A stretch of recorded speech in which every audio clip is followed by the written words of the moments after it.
Hello everyone. सो दोस्तों, आज हम आपके साथ डिस्कस करने जा रहे हैं एचपी जीके के कुछ क्वेश्चन। इसमें 16 से लेके 30 तक के जो क्वेश्चन है वो एचपी जीके के क्वेश्चन है। इनको हम डिस्कस करेंगे और इनके आंसर मैं आपको फाइनल आंसर के अकॉर्डिंग ही बताऊंगा। यदि किसी भी क्वेश्चन में आपको डाउट लगता है तो आप कमेंट बॉक्स में हमें बता सकते हैं। तो शुरू करते हैं। पहला क्वेश्चन है इसमें दिया गया। पहले क्वेश्चन की बात की जाए तो पहला क्वेश्चन है इसमें दिया गया कि निम्नलिखित में से कौन सी नदी हिमाचल प्रदेश में से नहीं गुजरती? नहीं गुजरती तो इसका राइट आंसर बनेगा ऑप्शन ए झेलम नहीं गुजरती। ठीक है, ब्यास गुजरती है हिमाचल प्रदेश में से, रावी है और सतलुज भी है। अब बात कर लेते हैं झेलम की। झेलम का उद्गम होता है वेरीनाग कश्मीर के समीप शेषनाग झील से। ठीक है, और ब्यास की बात की जाए तो रोहतांग दर्रे से इसका उद्गम होता है। ठीक है, ये आपने ध्यान में रखना है। नेक्स्ट यदि बात की जाए तो इसकी टोटल लेंथ की बात की जाए तो 460 किलोमीटर ये बहती है। और हिमाचल प्रदेश में कितनी बहती है? 256 किलोमीटर ये बहती है ब्यास नदी। और रावी नदी की बात की तो बड़ा बंगाल से इसका उद्गम होता है और टोटल इसकी लेंथ है 720 किलोमीटर। यदि बात की जाए ये हिमाचल प्रदेश में कितनी बहती है तो 158 किलोमीटर आपने बताना है। नेक्स्ट क्वेश्चन है सतलुज। सतलुज की बात की जाए तो मानसरोवर झील से इसका उद्गम होता है तिब्बत में और हिमाचल प्रदेश में 320 किलोमीटर बहती है। और टोटल लेंथ इसकी की बात की जाए तो टोटल किलोमीटर कितनी बहती है तो 1448 आपने बताना है। ठीक है, तो इतने एक्सप्लेन आपने यहाँ से ध्यान में रखना है। नेक्स्ट क्वेश्चन है 17। इसमें स्टेटमेंट दी गई है। कथन 1 कहता है कि नाट्य नृत्य को दुनिया के सबसे बड़े लोक नृत्य के रूप में Guinness book of world record में सूचीबद्ध किया गया है। तो इसका ये स्टेटमेंट सही है। नेक्स्ट है कुल्लू नाटी नृत्य दशहरा पर किया जाता है और भगवान कृष्ण के जीवन और गोपियों के साथ उनकी रासलीला से संबंधित कहानियों को दर्शाया जाता है। तो इसका राइट आंसर बनेगा, ये दोनों कथन सही है तो इसका ऑप्शन ए सही हो जाएगा। ठीक है, ये दोनों क्वेश्चन आपने ध्यान में रखने हैं। नेक्स्ट क्वेश्चन है 18। भारत का पहला आम चुनाव 1951-52 में निम्नलिखित लोगों द्वारा वोट डालने के साथ शुरू किया गया है। तो इसका राइट आंसर बनेगा ऑप्शन ए हिमाचल प्रदेश की चीनी और पांगी तहसील से। ठीक है, ये राइट आंसर हो गया। नेक्स्ट क्वेश्चन है हिमाचल प्रदेश को मुख्य आयुक्त के रूप में किस वर्ष और तारीख में गठित किया गया?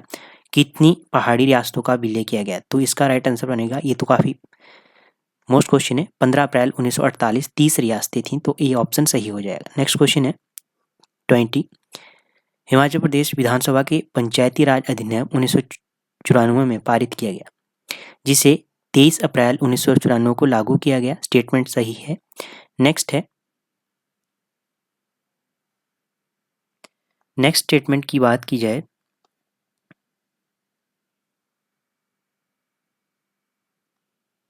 नेक्स्ट है हिमाचल प्रदेश में पंचायती राज विस्तार अधिनियम की धारा 97D के अनुसार अनुसूचित जाति के लिए आरक्षण केवल ग्राम और ब्लॉक स्तर पर प्रदान किया जाएगा। तो ये स्टेटमेंट गलत है, इसका राइट आंसर बनेगा ऑप्शन सी।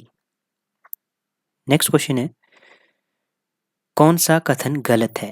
तो ये आपको बताना है, इसका राइट आंसर बनेगा, पहले स्टेटमेंट पढ़ लेते हैं। सम्राट जहांगीर ने कांगड़ा के अभियान का उल्लेख अपनी आत्मकथा तुझ ये जहांगीरी में महत्वपूर्ण स्रोत है। ठीक है, तो ये राइट स्टेटमेंट है। नेक्स्ट है नगरकोट किले की घेराबंदी तथा विजय का उल्लेख सुल्तान फिरोज शाह तुगलक के समय के समकालीन तथा फारसी स्रोत में मिलता है। तो इसका राइट ये भी स्टेटमेंट सही है।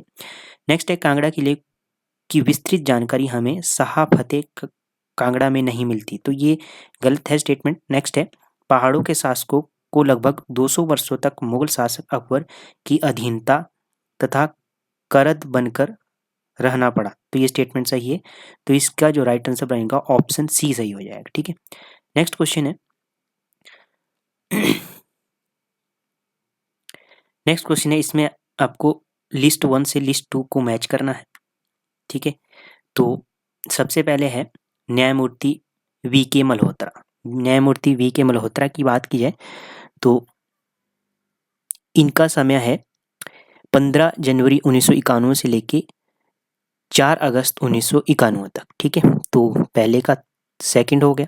नेक्स्ट है न्यायमूर्ति श्रीमती लीला सेठ की बात की जाए तो इनका समय है 6 अगस्त 1991 से लेके 19 अक्टूबर 1992 तक। तो ये बन गई सेकंड थर्ड।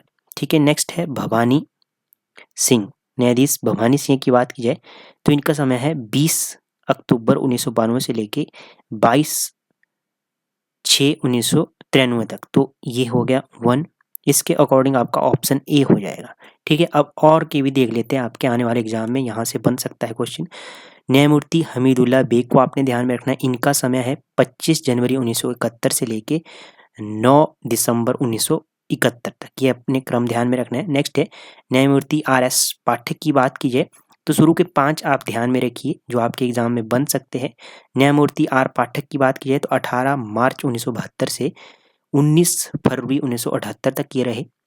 न्यायमूर्ति TU मेहता की बात की जाए तो 20 फरवरी 1978 से लेके 11 दिसंबर 1979 तक रहे। न्यायमूर्ति व्यासदेव मिश्र की बात की जाए तो 12 दिसंबर 1979 से लेके 22 दिसंबर 1983 तक रहे। उसके बाद है न्यायमूर्ति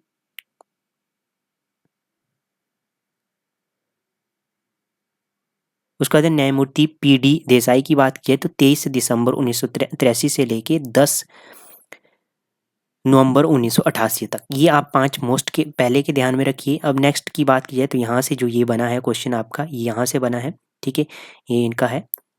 ठीक है, तो आपने ध्यान में रखना है, ये पूरी लिस्ट है। ठीक है, अगर नोट करना चाहो तो नोट भी कर सकते हैं। नेक्स्ट क्वेश्चन है आपका। नेक्स्ट क्वेश्चन की बात की जाए तो इसमें है हिमाचल प्रदेश में पाई जाने वाली स्थानीय पेड़ पौधों की वनस्पतियां जो पश्चिमी हिमालय में पाई जाती है वह कितने प्रतिशत है? तो वो है 95%। ऑप्शन ए सही हो जाएगा। नेक्स्ट क्वेश्चन है भारत के भूकंपीय मानचित्र क्षेत्र में जो भूकंपीय क्षेत्र IS 1893 से लेके 1884 तक 1984 में चतुर्थ संशोधन के बाद हिमाचल प्रदेश को कौन से क्षेत्र में रखा गया? तो ये भाग 4 और 5 में रखा गया, तो ऑप्शन ए सही हो जाएगा। ठीक है, और यदि बात की जाए तो भूकंप किस यंत्र के द्वारा मापा जाता है? सिस्मोग्राफ के द्वारा मापा जाता है। अलाइड के एग्जाम में ये क्वेश्चन बना हुआ है। नेक्स्ट क्वेश्चन है 25। 1992 से 56 के मध्य हिमाचल प्रदेश विधानसभा ने लगभग 55 वैधानिक कानूनों को पारित किया था जिसमें कई प्रगतिशील कानून भी थे। निम्न वैधानिक कानून में से कौन से कानून को सामाजिक और आर्थिक दृष्टिकोण से कम प्रगतिशील माना जा सकता है? तो इसका राइट आंसर बनेगा ऑप्शन सी हिमाचल प्रदेश भाषा बिल 1952। ठीक है, नेक्स्ट क्वेश्चन है गलत कथन का चयन करना है। चीनी गांव के विपरीत कैलाश और खसखर पर्वत का पवित्र स्वरूप है। कैलाश पर्वत को मृत आत्माओं का आवास तथा खसखर शिव का निवास स्थान माना जाता है। तो पहली स्टेटमेंट सही है। श्रीखंड की बात की जाए तो श्रीखंड की हाइट है 5182 मीटर, तो ये स्टेटमेंट गलत है। ठीक है, नेक्स्ट है बुशहर रियासत के वजीर रन बहादुर सिंह को डोडरा क्वार क्षेत्र में कुख्यात छवि थी। उसने स्वतंत्र मुखिया के रूप में स्थापित करने का प्रयास किया, ये स्टेटमेंट सही है। यात्रा को एक धार्मिक पर्व का नाम दिया जाता है जिसमें देवताओं की मोहरे को सुसज्जित करके रथों में धूमधाम से निकाला जाता है। पुरुष और महिलाएं इसके इर्द गिर्द पहले घेरा तथा गाना गाती है, तो ये स्टेटमेंट भी सही है। इसका राइट आंसर बनेगा ऑप्शन बी सही हो जाएगा। ठीक है, नेक्स्ट क्वेश्चन है 27।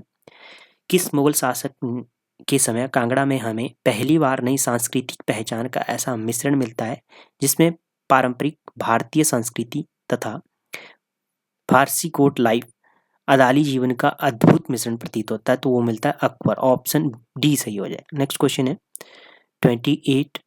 सही कथन चुनिए। तो इसका है हिमाचल प्रदेश में कुल कृषि योग्य भूमि कितनी है? तो ये गलत है। आप मुझे कमेंट बॉक्स में बताइए कि हिमाचल प्रदेश में कुल कृषि योग्य भूमि कितनी प्रतिशत है, तो ये मुझे आप कमेंट बॉक्स में इसका आंसर बताएंगे। ये स्टेटमेंट गलत है। नेक्स्ट है सिरमौर जिले में सबसे अधिक वर्षा होती है, तो ये तो स्टेटमेंट गलत है क्योंकि धर्मशाला में सबसे अधिक वर्षा होती है, तो ऑप्शन आपका बन जाएगा बी। दोनों कथन गलत है। ठीक है, नेक्स्ट है हिमाचल प्रदेश में फल उत्पादन 2020-21 में योगदान के अनुसार निम्न जिलों को बढ़ते क्रम अनुसार लगाई। तो इसका राइट आंसर बनेगा सबसे पहले आएगा किन्नौर आपका, उसके दूसरे नंबर पर आएगा कुल्लू। ठीक है, तीसरे नंबर पे आएगा आपका मंडी और उसके बाद आएगा शिमला। तो इसके अकॉर्डिंग ऑप्शन डी सही हो जाएगा। ठीक है, नेक्स्ट क्वेश्चन है आवधिक श्रम बल सर्वेक्षण 2021-22 के अनुसार हिमाचल प्रदेश में बेरोजगारी दर कितनी प्रतिशत है? तो कितनी है? 4%। ऑप्शन बी सही हो जाएगा। ठीक है, ये थे 15 क्वेश्चन HPGK के जो हमने आपके साथ डिस्कस किए।